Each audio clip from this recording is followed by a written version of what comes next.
One, yes, mental health is at an all-time low, but it's also just increase of diagnosing teenagers when they have depression or anxiety. It's like that's often a very situational thing. Like, why are we putting kids in a box and then prescribing them something that they're then learning to externalize their ability to self-regulate and self-soothe and be resilient?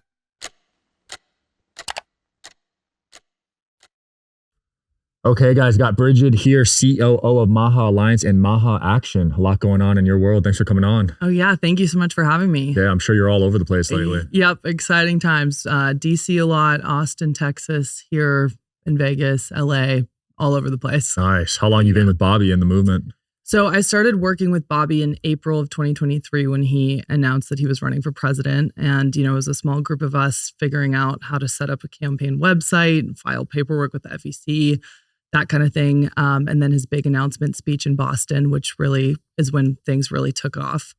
And then shortly after he announced his independent presidential run in Philadelphia, I believe October 2023, he asked me to be his chief of staff and sort of take a more of a leadership role on his campaign, which was incredible. So April 2023, started working with Bobby directly. Yeah. You guys had an uphill battle from there. Definitely. It was huge. And it was more and more uphill the farther we got in terms of things like ballot access. For independent candidates, you don't just automatically get on the ballot. You have to collect a certain amount of signatures in each state. It's a unique requirement in each state from, how big the paper size of the petition has to be to the color ink that's used. Wow, the color of the ink matters. Yeah. And the DNC sued us, I want to say a dozen or more times for things like the starting collecting signatures before you have a vice president announced, or where, districts for collecting signatures, zip codes, you have to, in New York, for example, you have to have a certain amount in each borough. It's crazy. So, it was an uphill battle, but it was also such an incredible one. Our grassroots support was really the backbone of the movement. By the end of the campaign, we had 100,000 plus active volunteers. Wow. Out in crazy weather conditions, collecting signatures, tabling at parades. I was driving through the middle of nowhere, Colorado once on a Saturday afternoon, and there was this group of maybe a dozen volunteers holding a banner over a freeway that said RFK for president. So, while we had those hurdles of being an independent campaign, we had this passion and fiery movement like never seen before. And that same movement is now, getting behind MAHA related legislation and helping us on the ground. Yeah. Continue to get the word out and grow. So yeah, it was a revolutionary movement. It was the first movement I've seen in politics that incorporated health. Yeah, definitely. I think it was. And it's incredibly unifying. You see Bobby supporters, many apolitical, not engaged in politics, people who have, felt lied to by our regulatory agencies time and time again.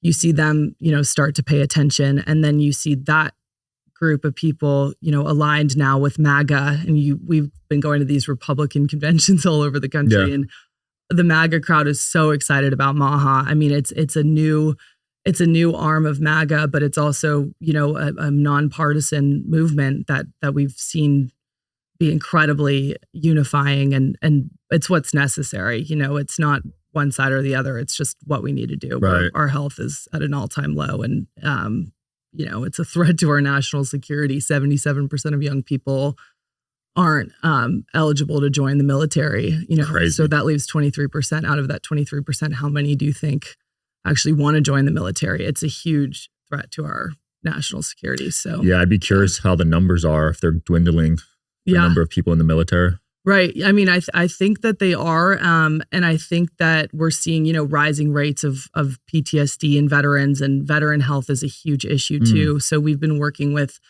a couple of veteran health nonprofit organizations on some big, MAHA veteran initiatives, both on the legislative side of things, getting more coverage for veterans, but also things like the food that they're serving in the military. That's a huge problem. Yeah, I bet it's terrible food. Yeah, so many preservatives and artificial dyes, chemicals. We've just got to do better, and we've got to help the people that are helping us or Yeah. serving our country, thrive. And we're not. It's Not at all. I've had a lot of veterans on the show, Yeah. and they told me they can't even use peptides or TRT. Mhm. And as a fighter, you want high testosterone, you want to be healthy, Right. and you can't even supplement with stuff like that. Right. It's crazy. Yeah. And forcing people in the military to get the vaccine over COVID and all of that. It's like, why are the people that are serving our country, put last and not given choice and things like that? It's just crazy. Yeah, the vaccine decision I feel like a lot of people quit because of that one. Yeah, definitely.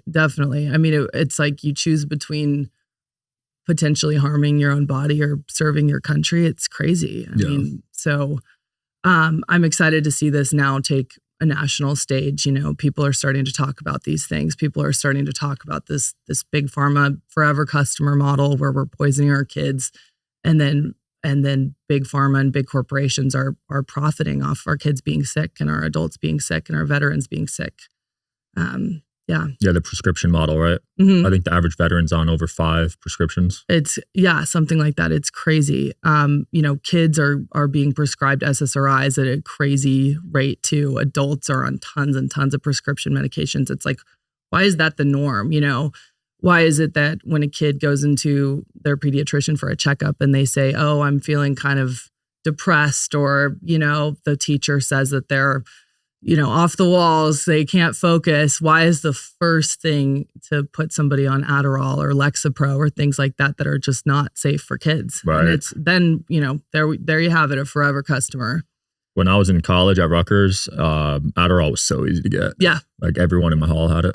It's easier to get than spinach. Yeah. No, I went to Pepperdine University, which is pretty conservative and a dry campus and all of that. And it was still, everywhere. It was everywhere. It's a big problem with college athletes too. They're getting Adderall prescriptions, and then they're allowed to take Adderall to increase their performance.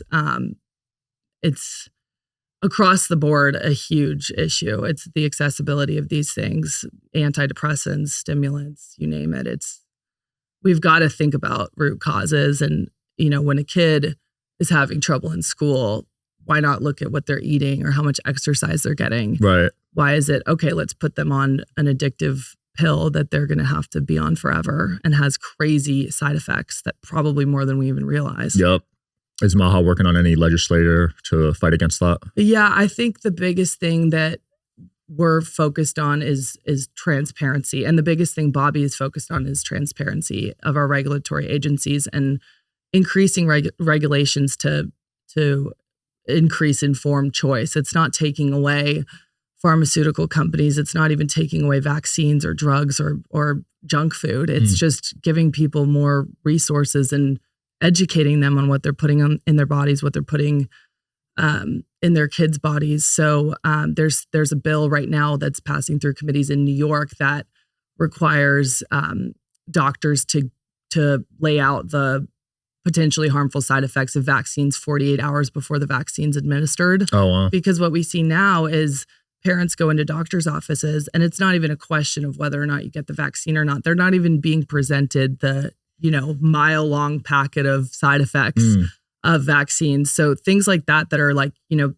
vaccine is still available should you want to get it, but at least you have 48 hours to learn the risks, Yeah.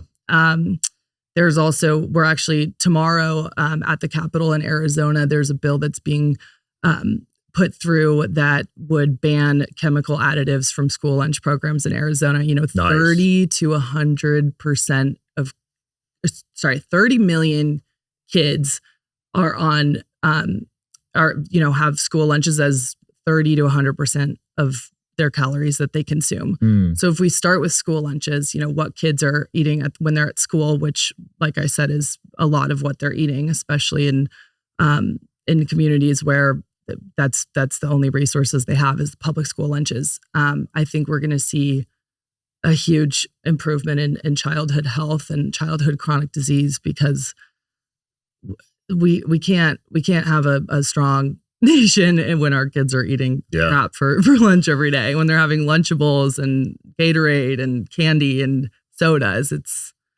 Yeah. I still have nightmares about my school lunch. Yeah. Like, it was disgusting. What was it? It was like French fries, old pizza, salad that was probably like processed, and I don't even know. It wasn't fresh salad, I can tell you that. Right. And the lowest quality meat, the lowest quality ingredients. Yeah, it and doesn't even look like meat. No, it doesn't look like meat. And I grew up upper middle class too. So it's not like we didn't have the resources to afford a decent meal. Right. But it was still just subsidized by the state, I guess. And they find the cheapest ingredients. Yeah, it's crazy. And then they're mass producing. But then you go to and visit schools and the trash can is just filled with food that kids don't want to eat. It's not even appetizing to them. You know, it's plastic. It looks, and it's the same thing with hospitals. People come out of open heart surgery and they're giving Mountain Dew and these like plastic looking Pop-Tart things. That blows my mind. Yeah. Yeah, there's vending machines in hospitals, soda vending machines, candy vending machines. Right. Like, how is that allowed? I know. And it's like, you know, we need to, something that we're focused on with Maha is rather than just telling people what not to eat, it's like giving them things that they can eat and can cook and are actually accessible.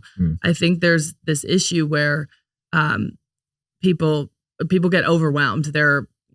Pretty soon they're like, okay, well, what can I eat? You're telling me not to have seed oils, you know, vegetable canola oil that's like in everything almost. You're telling me not to have food dyes. You're telling me not to have soda or McDonald's. But for a lot of people, that's all that they have. And then it kind of just is a huge turnoff for these people and they stop paying attention and it's almost this elitist thing. So we need to, you know, rather than just taking away processed frozen meals, it's like, let's provide alternatives. They might not be perfect, but they're better, you know? Yeah. So you could find the right things for the right price, you know? Yeah. I don't think you have to buy organic if you can't afford it. Right.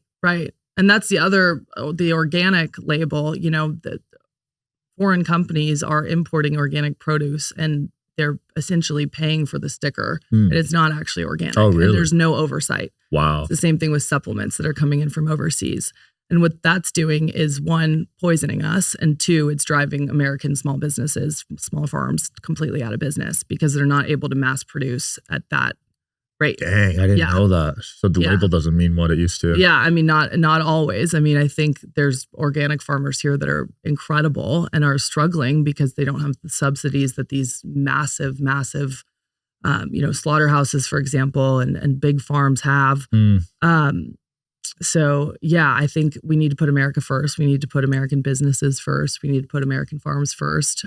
That's the only way we can make our economy healthy again, make our kids healthy again. I mean, it's why are we, you know, prioritizing these foreign companies over our own companies and ultimately foreign people over our own people? Yeah. So, have you seen the Farmland, China buying up the Farmland? Yeah. Yes. It's crazy. Yeah, that's concerning. It's so concerning. Yeah. And then, yeah, again, they're not prioritizing the health of the American consumer, you know, the same way that a small farmer would. Yeah. I mean, last thing I heard was they own the second most farmland in America. Yeah. China. Yeah.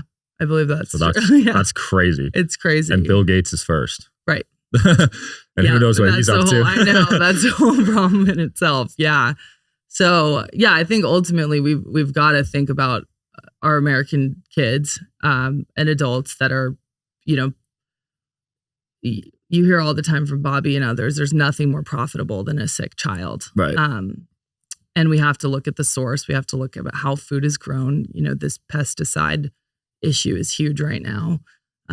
Iowa has one of the highest rates of cancer and it also one of the highest rates of pesticide use on their crops. Every year, 6 billion pounds or something of glyphosate related, you know, pesticides, for example, glyphosate are sprayed on our crops that end up being our produce that kids and grown-ups are eating. So there's a direct correlation. Yeah. That's concerning. I believe there is. Yeah. Yeah. Wow. Yeah. Right. The pesticide stuff is nuts because they haven't found anything to combat that yet, right? Exactly. And they're in Iowa right now, there's a bill that they're trying to push through that would grant legal immunity essentially for pesticide companies for. Wow. Yeah. And that's going on. They actually just passed this same bill in Georgia. So we're fighting that too. How are they getting those through? They're essentially saying if they have, you know, one stamp of approval once, they should have legal protection because they'll go bankrupt if they get sued. which is just insane. It's like, well, you should go bankrupt. Like you should, so people ask all the time, they're like reporters will ask me what do you have to say to big companies that are really worried about going out of business? And I'm like, they have nothing to worry about as long as they're not knowingly harming the American people. Yeah, that's the key word, knowingly, right? Yeah, knowingly. And they shouldn't have anything to worry about. Bobby is not going to make junk food illegal. He's not going to wipe away pharma. He hasn't yet. He's not going to. He's just going to ensure that people know what they're putting in their bodies, and big companies aren't profiting off people being sicker and sicker. Yeah. Yeah. Was the make people healthy again always the main selling point from the start, or did that kind of come along later? It's funny because I had never heard Make America Healthy Again. We played around with like Make Earth Great Again on the campaign, which people really liked. Yeah. But it wasn't until August 23rd, 2024, I'll never forget, Bobby joined President Trump on stage in Phoenix and said, "Don't you want a president that's going to make America healthy again?" And by the end of the day, people were selling merch. People had set up websites. Like it really took off. And now I can't imagine Maha not being something that we say every day. It's so recognizable. I wear my hats at the airport and things like that. And everybody's like, I love Maha, from both sides of the aisle. We've been at Republican conventions, like I mentioned. We've been we were at Expo West in LA with a lot of kind of more liberal leaning people and companies. And everybody was coming up to us wanting a hat, wanting to get involved, wanting to attach their brand to Maha in some way. It's gotten a huge audience, and it was one of those things that nobody could have planned. Bobby just got up and said it, which was incredible. That's beautiful. Yeah. You also got Callie Means and Vanny Hari just rocking with you guys. Totally rocking. I mean, I think that they've been so instrumental in this movement in so many ways for so many years, but they really brought a whole new audience to Maha and to Bobby. And to President Trump too, right. This people, we call them the granola moms, but it's more than that. They're thinking about food, and Callie and Vonnie and people like that they're very knowledgeable on food ingredients and what needs to change, legislation, all of that. They bring people in, and then people start listening to Bobby or Del Bigtree, our CEO, and pretty soon they're learning more and more about these this sort of profit model that. Right. For pharma and vaccines and things like that. So I think it's brought a whole new wave of people into this and ultimately has made it more mainstream. Yeah. I thought it was a brilliant marketing strategy, partnering with those food influencers, because they get a ton of views on social media. Totally. Like I see them every day on my feed. Yeah, definitely. They're getting hundreds of millions of views. So that was a great community too. Totally. A huge community, and one that's so passionate. You know, they will set aside 40 hours a week to go stand on the side of the road with a sign that's, did you know that X, Y, and Z is in your kids' lunches? It's incredible. Yeah. People are really starting to wake up and learn. And I think our next task is reaching people in rural areas and food deserts that aren't being heard and not being educated. And even if they are being educated, there's this whole well, then what do I eat? Like I said, we have to give people alternatives. We have to empower people. We have to help people restore ownership of their own health. Yeah. There's some places where you go and it's everybody just looks unhealthy. Everybody lives an unhealthy lifestyle. There's no emphasis on nutrition or fitness. Absolutely. So to really move the needle in the time that we have to reach those people too. Yeah. When I saw Callie and Vanny testifying at Congress, I was like, oh my gosh, times are changing. These influencers really have a voice these days. Mm-hmm. I've never seen that before. Right. When did influencers go and, do Senate hearings? Senator Ron Johnson has been a huge ally and has put those together. And it's there, and they really represent the people. People look up to people like Callie and Vonnie and Bobby and Del. And I think it's huge to have those voices, both on the government side of things and just from an educational standpoint. Yeah. Yeah. The Kellogg's petition. Yeah. How many signatures did that thing get? I think it ended up with 300,000 signatures that they hand delivered to the Kellogg's headquarters, freezing cold, middle of nowhere, Michigan. Yeah. And then, 6 weeks later, the FDA announces it's banning red number 6 or red number 5 or something like that. That shows us the power of this kind of grassroots lobbying, grassroots legislative advocacy. I mean, it really is so loud when people like that rally together. Beautiful. And demand change. Yeah. And then the heavy metals inside of the Lunchables, that was a big deal. I'm not sure if they changed their ingredients yet, but. Yeah, Lunchables is a big one because, and Lunchables is similar to others where it's totally marketed toward kids. They have like toys in there. It's like the bright colors. It's like food is not supposed to look like Play-Doh. It reminds me of like those little Play-Doh. The kids. Kids like Play-Doh toys that are like, oh, make a stand, like it's like a restaurant model. That's literally what Lunchables reminds me of, just plastic. I used to eat it. Oh, same. Yeah, phenomenal. It used to taste amazing. I probably would hate it now. Yeah, right. It's like once you know what's in things like that, you're thinking of it. And we're seeing people so much more conscious of what they're putting in their bodies now. All it takes is a 30-second ad or 1 minute ad, 2 minute ad, whatever, on what's really in these foods. And then all of a sudden, and that's the first step, is just making people aware of it. Yep. So I probably wouldn't like it anymore either, but I used to love Lunchables. I used to love things like that. What was your go-to Lunchable? I think I liked the nacho one the most. The nacho one. I like the sandwich one. Yeah. Oh, the sandwich one was fun. That was fire. I always liked building things. So I did like the sandwich one. The cheese was so good. Yeah. It's crazy. I mean, it's so attractive to kids and delicious. And then they don't want to eat vegetables or anything like that. And did you see the Lunchly launch with Mr. Beast and Logan Paul? No. Oh, you didn't see that one? No, I haven't. Oh, they made like a Lunchables competitor. Oh, really? Yeah. Oh, wow. But they're not using the best ingredients, so yeah, it's a little concerning. We'll have to audit that. Yeah, for sure. Yeah. Do you guys do that? Do you do like audits? Not yet, but I think eventually that would be a really cool kind of series. We've talked about that. We're also talking about building a MAHA certification directory. So, there's several other platforms that have things like, okay, find the best. What's the best water bottle at the gas station? You scan the water bottle. Yeah, that one. And then there's several others that do very specific things, but there's not one that's kind of all encompassing. Right. So we're thinking about a MAHA certified program, which would require first defining what counts as MAHA certified and what doesn't, taking into account, where things are grown. Like just because it's organic doesn't mean it's good. That's one example. It goes so deep. So it'll be, a big long-term project, but also MAHA certified provider. So, you just move to a new city and you want to find a good functional medicine doctor or an integrative health coach or a chiropractor, anything like that. You just put in your zip code and get tons of referrals. Yeah. But in the meantime, I think a sort of MAHA audit series would be really fun. I mean, we've done sort of things like that here and there, but and Advani and Callie do such a great job of that too. Alex Clark as well. Yeah. She's great. Yeah, they're all great. Yeah. I like this one app called Seed Oil Scout. Mm-hmm. That's a great one. Yeah, I have that one. I use that all the time. And now they're doing like consumer goods. So they'll have a sticker if it's seed oil free. Oh, wow. Okay. Yeah. I didn't know they were doing a sticker now. Yeah, they just announced that. Okay, amazing. Because there's a learning curve when you're getting into this. So like, oh, is this actually healthy or not? Right. Because there's so many different ingredients. Yeah, and it's overwhelming and people don't have time. Like health, I think, is really comes down to scheduling and finding time to learn these things. That's why people get so overwhelmed. They're like, okay, well, you're telling me I can't have this, I can't have that. There's like 10 different stickers. Mm-hmm.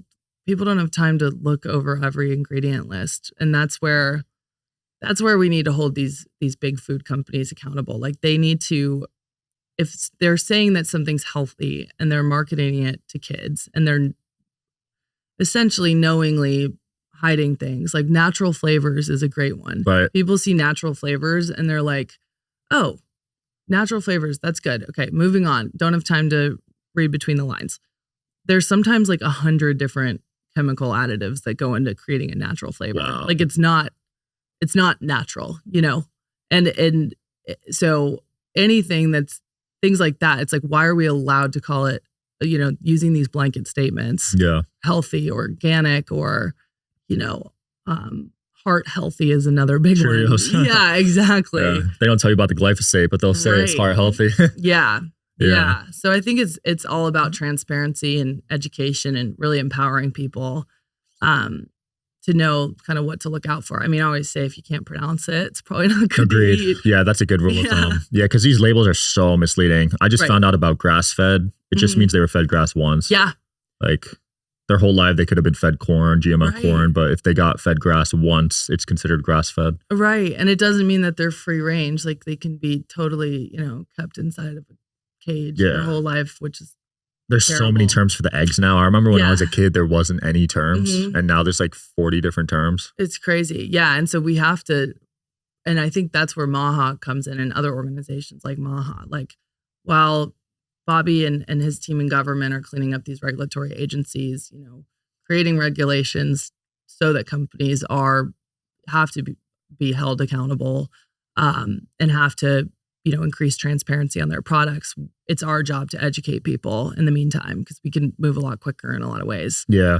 Just with getting on the ground and talking to people and also hearing from them. Like I learn from people every single day what their individual hurdles are, with school lunches. I just talked to this woman in Dallas whose kids go to a private school in a really nice area. And part of their program is the parents volunteer to help the kids, use their meal card to check out or whatever. And after second grade, the parents are not allowed to encourage the kids to put back a bag of chips and grab something differently. Really? It's like they can fill their tray with Mountain Dew and Starburst, and the parents are not allowed to say anything. That's like one tiny example of and that's in a very affluent private school. And she's seeing more and more kids are, falling asleep in class in the afternoon. They're misbehaving, and then they're put on Adderall right away. No, okay, how about come on, it's Captain Obvious. Look at what the kid's eating for lunch. Yeah. So they tried putting me on that in 4th grade. Yeah. And looking back at it now, is definitely diet issue. Yeah, totally. 100%. Right. Yeah. Like I was eating candy, I was eating chips, I was drinking sodas. As a kid, that can just make you go crazy, I guess. Right. I mean, your blood sugar, I'm not like an expert in this stuff, but your blood sugar is and then you crash. There's no sustainable source of energy. And then your body's growing and you need more and more nutrition, and you're just getting less and less. And it's like the easy way out. And we're not, and I think teachers and parents aren't thinking about the long-term effects of being on something like Adderall or, Ritalin or Vyvanse or any of those drugs that are totally, huge chemical dependency. Yep. Yeah. I'm curious about the censorship stuff. Are you guys still dealing with that? Because I've had a ton of health videos get taken down or shadow banned. Yeah. It's definitely been better lately, I'd say. There was a period of time during Bobby's campaign where every time somebody reposted this Who is Bobby Kennedy documentary, it got taken down for violating community standards. This was mostly on Meta. Violating community standards, sexual and violent content, misinformation. That was the biggest one, hundreds and hundreds and hundreds. I think now it's gotten a little better. Our ad account on Meta still gets taken down every other week, which is insane. Even still with part of the MAGA movement now. Yeah, which is funny. X was the only platform that has maintained its integrity, pretty much. But yeah, Meta is still, I notice, I don't have a huge following, but I notice when I post something about Bobby, it's not seen as much. And then you see people's posts getting, it's false information, CY, those sort of. Yeah, the fact check. Yeah, the fact check. They just removed that though, I think, on Meta. They did? Okay. Yeah, a couple weeks ago. I haven't seen it in a while. Thankfully, but because I used to get hit with that one too. Right. But with the photo stuff, it's nuts because they definitely have some AI. If they see someone's face, they shadow ban it. Because when I do anything with Trump or Trump Jr., same thing. Right. I'm sure if I did one with Bobby, it'd be the same. That's so interesting. I wonder if you did a picture of the back of him, if it would still. The back, that'd be interesting. That's interesting. But yeah, now whenever I post clips about Trump or Bobby, I don't post their face because I know it's gonna get way less views. Wow. Yeah. Still now, it's wow. Well, I don't know because Zuck's part of the team now. I don't know if they changed it, but I haven't really known. They should, yeah. It really affects there's still people today that didn't know that Bobby was running for president. Wow. Fewer and fewer, but because people go to social media for information, and when they can't find anything on someone or it's deemed as misinformation, taken down, like they're not getting the same. It's just totally. I mean, I would argue like it's disruptive to an election. You know, it is. Media censorship is the same. It's disruptive. And you were getting hit with the traditional media too. They wouldn't let him debate. Yeah. I think if he debated, he would have left a really good impression. I completely agree. Against Kamala. Yeah, I think so too. I mean, back in the Trump-Biden debate, they wouldn't let him on. CNN actually changed their standards, their criteria for allowing somebody in a debate that was, I mean, directly related to, it was like, okay, you have to be polling at above 15% in the last 6 weeks. 6 weeks or 4 weeks or something like that. But the reliable polls do not include Harvard-Harris. And Bobby had 16 or 17%, 18%. Wow. So they singled the one out here. Yeah. And CNN cites Harvard-Harris all of the time. Wow. So either they're trying to keep somebody off a debate stage, or they are knowingly lying or using a non-reliable polling method to their viewers. I think all the polls. Totally, I think all the polls are BS, to be honest. Yeah. Like if you look at them, they're never accurate. Totally. And I think a big part of that too, and you know, this is a guess, leading up to the election, it looked way closer than it actually was. Like way closer. She was leading in some of them. Right. And so everybody's kind of, you know, we're feeling good about it, but we're also like, oh man, this is really neck and neck. I think a lot of people, when they get called, like they didn't want to say that they were voting for Trump. There was still this sort of like weird feeling with saying it. So we actually put out an ad that was like, what happens at the voting booth stays in the voting booth. You know, you want to vote for That's Trump. Smart. Yeah. That's smart. And there is some shame. Right. Totally. Yeah. Yeah. So I just wonder, like, you know, Bobby was pulling like 20% at one point, what that number would look like. One, if he wasn't censored so much. Yeah. And two, if the polls were somehow more accurate. Wow. 20% is insane. Yeah. Like a lot of the polling companies they call, and they wouldn't even list Bobby. Wow. As okay, they're like, if the election were held today, would you vote for Biden or Trump? Like we have recordings. People would record when they would get these calls. And they would say, or other, and it would require the person actually saying Bobby's name in some of them, or it would say, you know, Trump, Biden, and then it would go, you would have to say other, and then it would give you a whole nother list, like Jill Stein, et cetera. Yeah.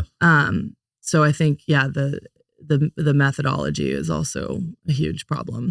I'm also not a fan of how much money you need to run for presidency. You need 9 figures at least. Yeah, it's crazy. I believe it. Like over 100 million. Then that's on the low end. Mm-hmm. There's been billionaires that have lost like tons of money. Yeah. And that's just to even run for president. Right. It's crazy. It's like we should be amplifying these people that have, you know, worked in their local and state legislatures for a while. Like they don't have a ton of money. Yeah. That's why anyone independent never makes a dent, even not even 1-2%.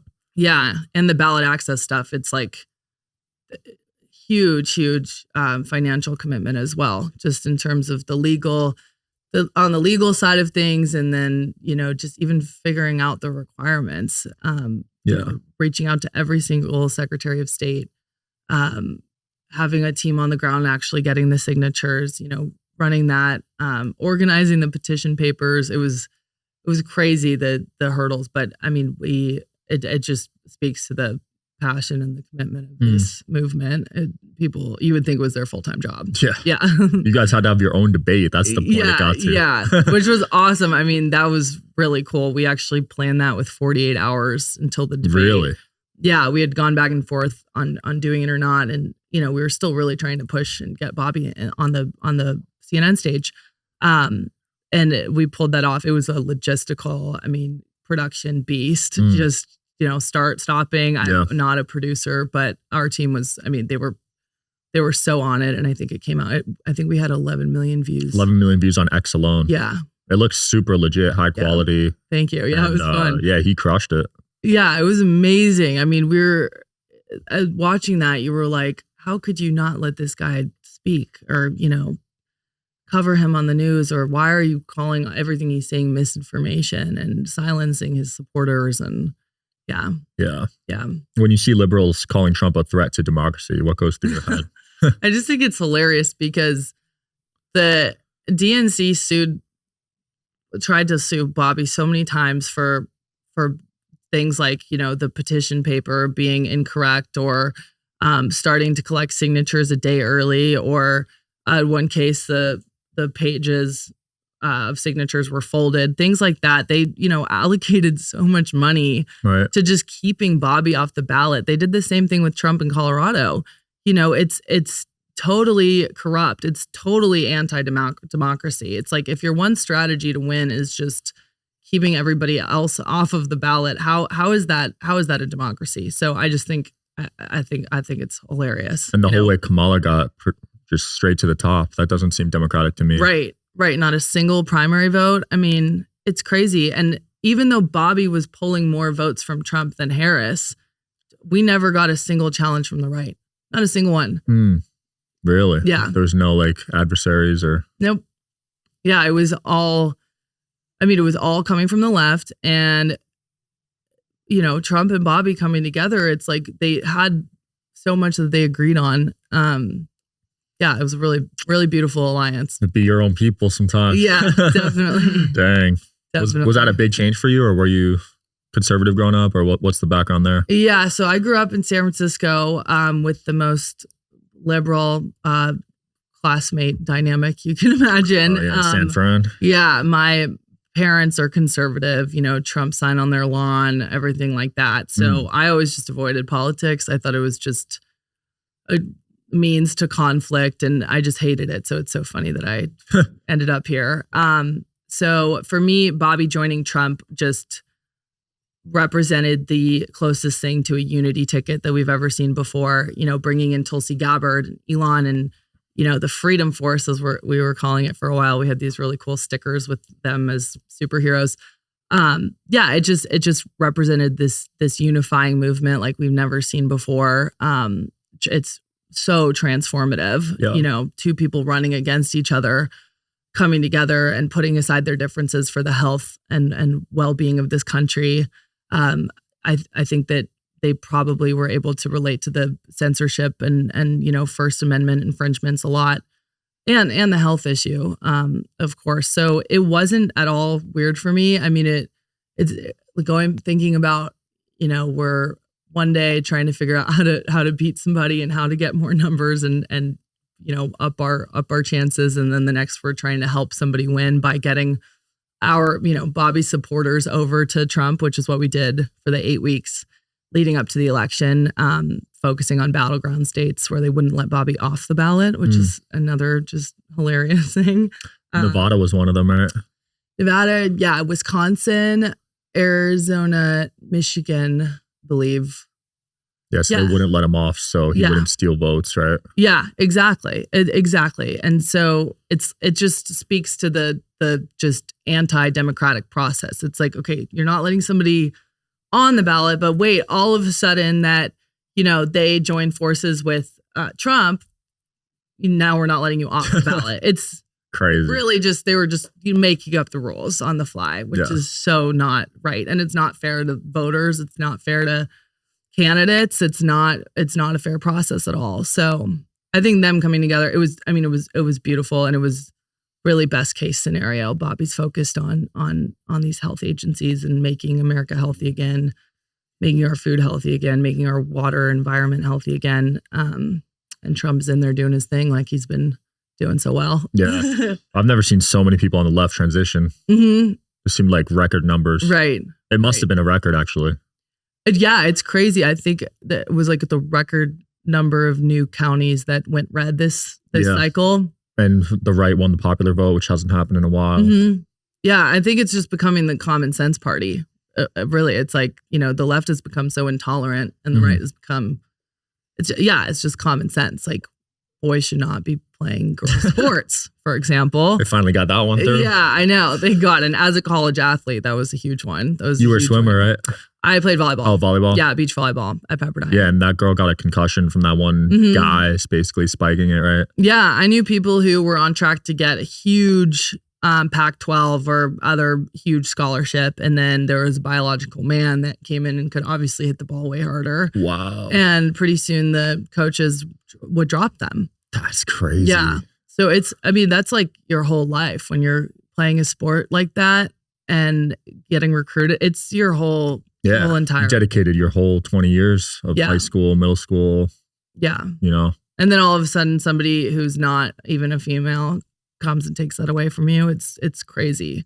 Yeah. So it's common sense. The border stuff, common sense. Like it's all common sense. Putting somebody like Bobby Kennedy in charge of our regulatory agencies who knows the chronic disease epidemic in and out and has dedicated his life to solving it. It's common sense. Yeah. We got to fix our mental health crisis too. Yeah. Oh, that's huge. I mean, it's crazy. It's, I think it's 1 in 4 women are on an antidepressant medication.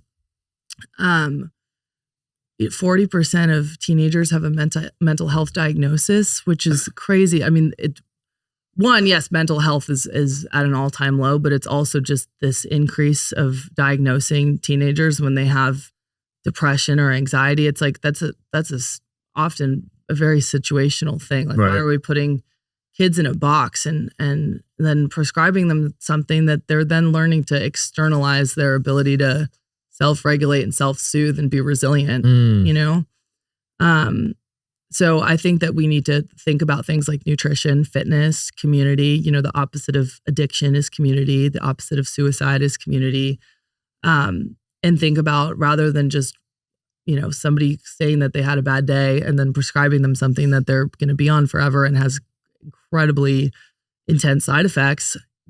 Why not support them? Why not create programs in schools where people can talk about these things? And they're not, put on this mind-numbing medication.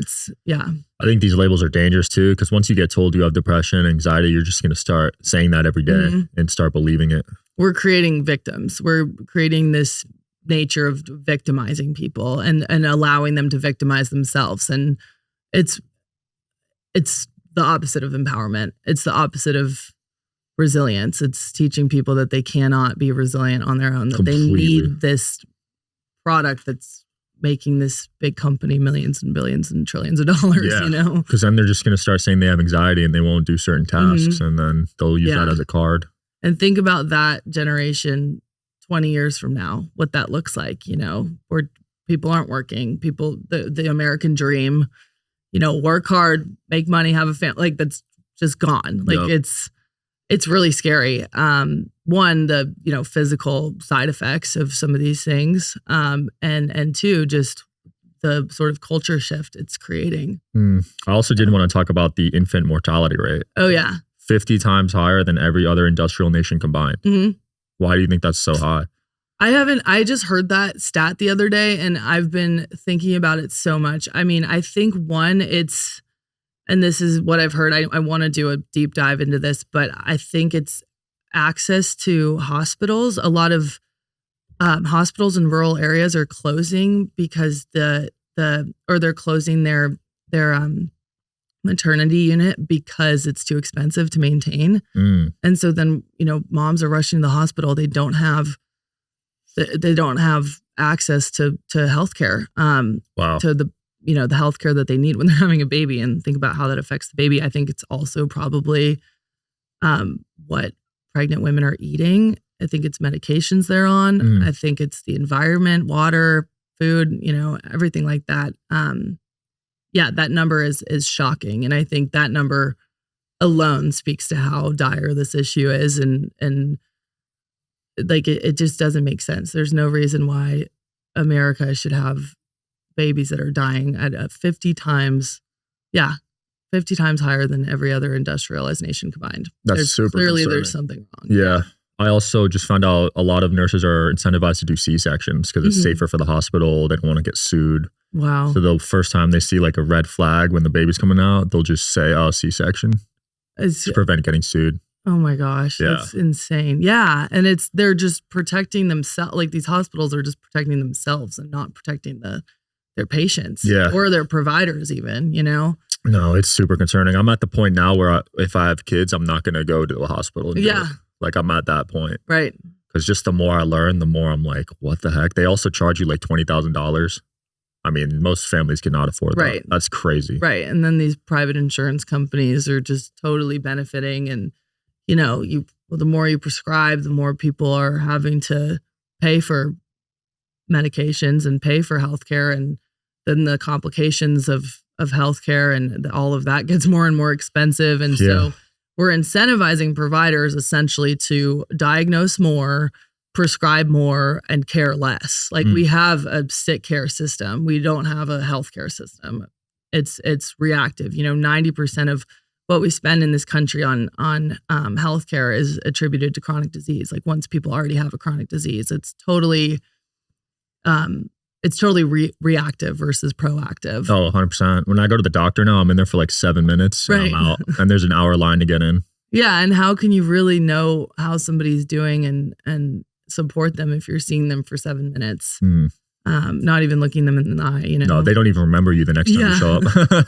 It's crazy. Yeah, it's nuts. Yeah. Yeah. And they're just rushing through and there's no individual approach to the patient. And then, the overprescription thing is a huge problem too, because again, like how can you know in 7 minutes if somebody needs to be on medication? Yeah. When I was in college, I got Xanax in like 3 minutes of meeting the doctor. Yeah. I never met him before. My dad brought me and I got it instantly. He probably didn't even know my name. Right. Yeah. I mean, it's crazy. And I think that problem got a lot worse over COVID. I don't think that the level of ADHD increased that much compared to how much the Adderall usage did. It's just like telehealth and telemedicine made it so much easier for kids to go on and just say, I have trouble focusing. I think telemedicine is actually a really good thing. I think it's going to help people in rural areas with access to healthcare tremendously. But I think for things like prescribing a 16-year-old Adderall for the first time, that needs to be more of a process. And there needs to be. You could get it on the phone now? Yeah, you can totally get it on the phone. Wow. And there's no assessment or survey or anything like that. That's nuts. I've seen my friends do it. It's like, oh yeah, I've just, I'm having trouble focusing. And then boom, they have a prescription. Oh my gosh. Yeah. That's so crazy to me. And then one thing leads to another. Like you're put on something like Adderall, which is stimulant, and then you can't wind down. So then you're given like Xanax or Trazodone to go to sleep. Then you're kind of just this zombie. And then, suicidality increases, things like that. And then you're put on Lexapro and it's just never ending. Yeah. Yeah. I think the average elderly's on like, 7 or 8 different things now? Yeah, it's crazy. And middle-aged people, like how many people do we know that just have to take their medication all day long? There's something just seriously wrong. No, I don't want to live like that. Yeah, exactly. Well, Brigid, it's been awesome. Any upcoming events, initiatives from MAHA? Yeah, so we're in Phoenix, Arizona tomorrow at the Capitol. We're working on building out this college program where different colleges will have their MAHA chapters and clubs. So we'll be going and speaking at a lot of colleges. We've also just been getting the word out and speaking at a lot of different events, just really taking every opportunity to expand our MAHA army and our MAHA audience, both Republican and Democrat events, but also just health conventions, school conventions, things like that. Any opportunity to get the word out, we've been doing. So I love it. We'll link the websites below. Thanks for coming on. Yeah, thanks for having me. Check her out, guys. Check out the Maha Movement. I'll see you next time.